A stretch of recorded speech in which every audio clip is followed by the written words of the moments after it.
Hello everyone, জ্ঞানজ্যোতি coaching সেন্টারের পক্ষ থেকে তোমাদের সকলকে জানাই আরও একবার স্বাগত। আজকের ক্লাসে আলোচনার বিষয় হচ্ছে গৌণ গোষ্ঠী সম্পর্কে। ঠিক আছে, এর আগের ক্লাসে কিন্তু তোমাদের সঙ্গে প্রাথমিক গোষ্ঠী সম্পর্কে আলোচনা করেছিলাম। আজকের ক্লাসে আলোচনা করব গৌণ গোষ্ঠী সম্পর্কে। তোমরা যারা নর্থ বেঙ্গল ইউনিভার্সিটির অধীনস্থ বিভিন্ন কলেজগুলিতে পড়াশোনা করছো, তোমাদের জন্য আজকের এই ক্লাসটি থাকছে ফার্স্ট সেমিস্টার ডিএসসি অথবা মাইনর সোশিওলজি থেকে গৌণ গোষ্ঠী কি বা গৌণ গোষ্ঠী সম্পর্কে। ঠিক আছে, এই গৌণ গোষ্ঠীর মধ্যে কিন্তু বিভিন্ন বিষয়গুলো রয়েছে আর কি, যেমন গৌণ গোষ্ঠী বলতে কি বুঝিয়ে থাকে, এটার কিছু বৈশিষ্ট্য কি রয়েছে, এটার উদাহরণ কি কি রয়েছে, এই সমস্ত বিষয়গুলো নিয়ে কিন্তু আলোচনা করবো। ঠিক আছে, আচ্ছা, প্রথমেই যেই বিষয়টা আছে সেটা হলো গৌণ গোষ্ঠী কি। ঠিক আছে, এই গৌণ গোষ্ঠীটা কিন্তু প্রাথমিক গোষ্ঠীর থেকে কিন্তু আলাদা। ঠিক আছে, দেখো গৌণ গোষ্ঠী বলতে কি বোঝানো হয়েছে এখানে, যে গৌণ গোষ্ঠী বা সেকেন্ডারি গ্রুপ হলো এমন একটি সামাজিক গোষ্ঠী যা প্রাথমিক গোষ্ঠীর সম্পূর্ণ বিপরীত। যেটা আমি বললাম আর কি, এই গৌণ গোষ্ঠী যেটা রয়েছে আর প্রাথমিক গোষ্ঠীটা কিন্তু সম্পূর্ণ বিপরীত রয়েছে। ঠিক আছে, আচ্ছা, এই গোষ্ঠীর সদস্যদের মধ্যে সম্পর্ক হয় মূলত নৈবেক্তিক এবং আনুষ্ঠানিক। তাহলে গৌণ গোষ্ঠীর মধ্যে কেমন আর কি সদস্যদের মধ্যে সম্পর্কটা কেমন থাকছে, আনুষ্ঠানিকভাবে কিন্তু থাকছে এবং নৈবেক্তিক কিন্তু থাকছে। তার সাথে সাথে বলেছে এটি বিশেষ কোনো লক্ষ্য বা স্বার্থের উপর ভিত্তি করে সুপরিকল্পিতভাবে কিন্তু গড়ে ওঠে। গৌণ গোষ্ঠীর মধ্যে কি হচ্ছে, কোনো একটা বিশেষ স্বার্থ বা কোনো লক্ষ্যের উপর ভিত্তি করে কিন্তু এটা গড়ে উঠছে। আবেগ বা ব্যক্তিগত সম্পর্কের চেয়ে এখানে বিভিন্ন যে নিয়ম এবং স্বার্থটা বেশি প্রাধান্য পায়। অর্থাৎ গৌণ গোষ্ঠীর মধ্যে কিন্তু কোনো আবেগ বা ব্যক্তিগত কোনো সম্পর্কের থেকেও এখানে কি হচ্ছে, কোনো নির্দিষ্ট নিয়ম বা স্বার্থ যেটা রয়েছে সেটা কিন্তু বিশেষ করে বা বেশি আর কি, যে এখানে প্রাধান্য কিন্তু পেয়ে থাকে। নেক্সট দেখো, এই যে গৌণ গোষ্ঠী রয়েছে, এই গৌণ গোষ্ঠীর ক্ষেত্রে কিছু হচ্ছে বৈশিষ্ট্য লক্ষ্য করা যায়। যেমন কি প্রথম যে বৈশিষ্ট্যটার কথা বলা হয়েছে সেটা হচ্ছে নৈর্ব্যক্তিক সম্পর্ক। এখানে বলেছে সদস্যরা ব্যক্তিগতভাবে খুব বেশি ঘনিষ্ঠ হয় না। অর্থাৎ প্রাথমিক গোষ্ঠীর মধ্যে কি সদস্যদের মধ্যে একটা ঘনিষ্ঠ সম্পর্ক থাকে, গৌণ গোষ্ঠীর মধ্যে কি হচ্ছে, সদস্যরা ব্যক্তিগতভাবে কিন্তু খুব বেশি ঘনিষ্ঠ হয় না।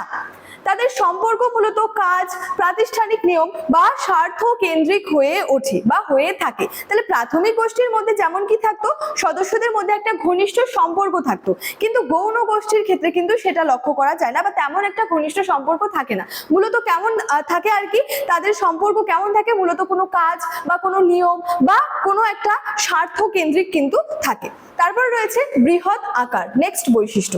এখানে বলেছে এই ধরনের গোষ্ঠী আকারে অনেক বড় হতে পারে, অসংখ্য সদস্যদের নিয়ে গঠিত হওয়ার কারণে সবার সাথে ব্যক্তিগত যোগাযোগটা কিন্তু সম্ভব হয় না। তাহলে এই যে সবার সাথে একটা ব্যক্তিগত যোগাযোগ, ঘনিষ্ঠ সম্পর্ক কেন সম্ভব হয়ে ওঠে না, তার কারণ হচ্ছে এটা আকারে অনেকটাই বড় হয়। ঠিক আছে, এবং অসংখ্য সদস্যদের নিয়ে গঠিত হওয়ার কারণেই কিন্তু সবার সাথে আর কি তেমন ভাবে ব্যক্তিগত একটা যোগাযোগ কিন্তু সম্ভব হয়ে ওঠে না। নেক্সট হচ্ছে সুনির্দিষ্ট লক্ষ্য। এখানে বলেছে কোনো নির্দিষ্ট লক্ষ্য বা কোনো উদ্দেশ্য অর্জনের জন্যই কি হচ্ছে এই গোষ্ঠীটা গঠিত হয়। এই গৌণ গোষ্ঠীটা গঠিত হওয়ার কারণই হচ্ছে কোনো নির্দিষ্ট হচ্ছে লক্ষ্য বা উদ্দেশ্য সাধনের জন্য, উদ্দেশ্য অর্জনের জন্য এই গৌণ গোষ্ঠীটা কিন্তু আর কি যে গঠিত হয়। লক্ষ্য পূরণ হয়ে গেলে গোষ্ঠীটি কিন্তু ভেঙেও যেতে পারে। তাহলে সেই যেই নির্দিষ্ট লক্ষ্য বা উদ্দেশ্য পূরণের জন্য আর কি এই গোষ্ঠীটা গঠিত হয়, সেই লক্ষ্যটা সেই উদ্দেশ্যটা যদি পূরণ হয়ে যায়, ঠিক আছে, সেক্ষেত্রে কি হয়, এই গোষ্ঠীটা কিন্তু ভেঙে যেতেও পারে। তাহলে এই বৈশিষ্ট্যগুলো লক্ষ্য করা যায় কিন্তু গৌণ গোষ্ঠীর ক্ষেত্রে। ঠিক আছে, এবার হচ্ছে আধুনিক সমাজে এই গৌণ গোষ্ঠীটা কেমন ছিল একটু দেখে নি। বলেছে আধুনিক শিল্প সমাজ গৌণ গোষ্ঠীর প্রাধান্য অনেক বেশি। বর্তমান যুগে মানুষের জীবনযাত্রা ও চাহিদা অত্যন্ত কিন্তু বহুমুখী। অর্থাৎ মানুষের এই যে বর্তমান যুগে বা বর্তমান সময়ে মানুষের যে জীবনযাত্রা এবং চাহিদা যেটা রয়েছে, সেটার কিন্তু যে জীবনযাত্রার যে চাহিদা সেটা কিন্তু অত্যন্ত বহুমুখী এবং অত্যন্ত কিন্তু জটিল। এই বিপুল সংখ্যক চাহিদা শুধুমাত্র প্রাথমিক গোষ্ঠী দ্বারা কিন্তু মেটানো সম্ভব নয়। অর্থাৎ এতটা পরিমাণে যে চাহিদা রয়েছে, এই চাহিদাটা শুধু কিন্তু যে প্রাথমিক গোষ্ঠী, যেমন এখানে বলেছে দেখো পরিবারের উদাহরণ দিয়ে, তো সেটা দ্বারা মেটানো সম্ভব না।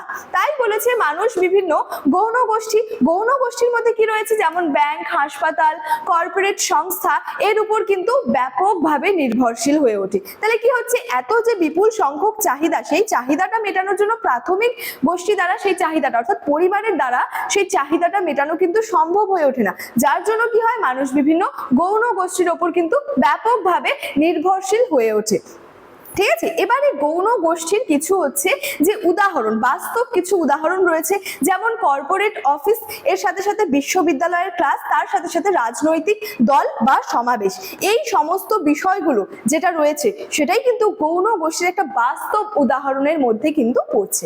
ঠিক আছে, তাহলে এই যে গৌণ গোষ্ঠী, এই গৌণ গোষ্ঠী বলতে কি বোঝায়, এটার মূল যে সংজ্ঞাটা কি রয়েছে বা এটার বৈশিষ্ট্য কি রয়েছে, এটার উদাহরণ কি রয়েছে, এই সমস্ত বিষয় নিয়ে কিন্তু আজকের এই ক্লাসের মাধ্যমে তোমাদের সঙ্গে সংক্ষেপে একটা আলোচনা করলাম। ঠিক আছে, আলোচনার বিষয় শেষ করার আগে তোমাদেরকে বলে রাখি, তোমরা যারা যারা ভাবছো আমাদের সেন্টারের থেকে আর কি এই তোমাদের ফার্স্ট সেমিস্টারের সোশিওলজি বইটি নেবে, তারা কিন্তু আমাদের সেন্টারের যে অফিসিয়াল হেল্পলাইন নাম্বার রয়েছে সেটার মাধ্যমে কন্ট্যাক্ট করে কিন্তু আমাদের সঙ্গে এই বইটা নিয়ে নিতে পারো। ঠিক আছে, এর সাথে সাথেও তোমাদের হচ্ছে যে কন্ট্যাক্ট নাম্বার সংক্রান্ত, কোর্স ফি সংক্রান্ত এবং কোর্স ডিটেলসটাও একটু বলে রাখি। দেখো, তোমরা যারা যারা ভাবছো যে শুরু থেকেই আমাদের সঙ্গে যুক্ত হবে আর কি, তারা স্ক্রিনে দুটি নাম্বার দেখতে পাচ্ছ, 7076398606 এবং 6295916282। এই নাম্বার দুটি হলো আমাদের জ্ঞানজ্যোতি কোচিং সেন্টারের হেল্পলাইন নাম্বার। যে কোনো একটি নাম্বারে যোগাযোগ করে আমাদের সঙ্গে যুক্ত হয়ে যেতে পারো। এছাড়াও তোমাদেরকে কোর্স ডিটেলসটা একটু বলে রাখি যে আমাদের সঙ্গে যুক্ত হলে তোমরা কি কি সুযোগ সুবিধাগুলি পেয়ে যাচ্ছ।